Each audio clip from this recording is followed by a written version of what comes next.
কি দেখাবো? আমরা অনলাইন জুয়াকে কি দেখাবো?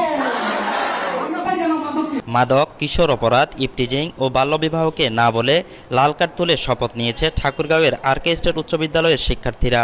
একই সঙ্গে মোবাইল আসক্তি থেকে দূরে থেকে নৈতিক ও মানবিক মূল্যবোধ সম্পন্ন নাগরিক হিসেবে গড়ে ওঠার অঙ্গীকার করেছেন তারা। আজ বিকেলে ঠাকুরগাঁও পৌর শহরের আরকে স্টেট উচ্চ বিদ্যালয়ের হলরুমে এই মতবিনিময় সভা ও শপথ অনুষ্ঠিত হয়।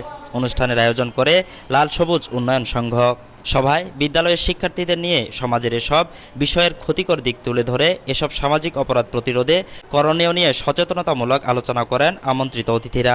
পরে শিক্ষার্থীদের প্রত্যেকের হাতেই একটি করে লাল কার্ড তুলে দেওয়া হয়। কিশোর অপরাধ, বাল্যবিবাহ, মাদক ও মোবাইল আসক্তিতে না জড়ানোর অঙ্গীকার করে শিক্ষার্থীরা লাল কার্ড উঁচিয়ে শপথ গ্রহণ করেন। অনুষ্ঠানে আরকে স্টেট উচ্চ বিদ্যালয়ের প্রধান শিক্ষক জাহিদুল ইসলামের সভাপতিত্বে এ সময় প্রধান অতিথি হিসেবে বক্তব্য রাখেন অতিরিক্ত পুলিশ সুপার খোদাদাত হোসেন। তিনি শিক্ষার্থীদের নৈতিক ও মানবিক মূল্যবোধ ধারণ করে নিজেদের ভবিষ্যৎ গড়ে তোলার পাশাপাশি সমাজের অন্যদেরও সচেতন করার আহ্বান জানান। 21 বছর এবং মেয়েরা 18 বছর বয়সের আগে বিবাহ বন্ধনে আবদ্ধ হব না।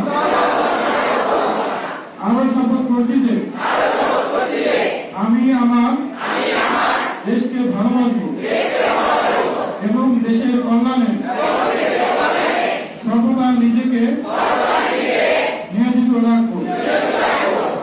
আমি আমার বাবা মা ও শিক্ষকদের কথা মেনে চলব। কখনো মিথ্যা কথা বলব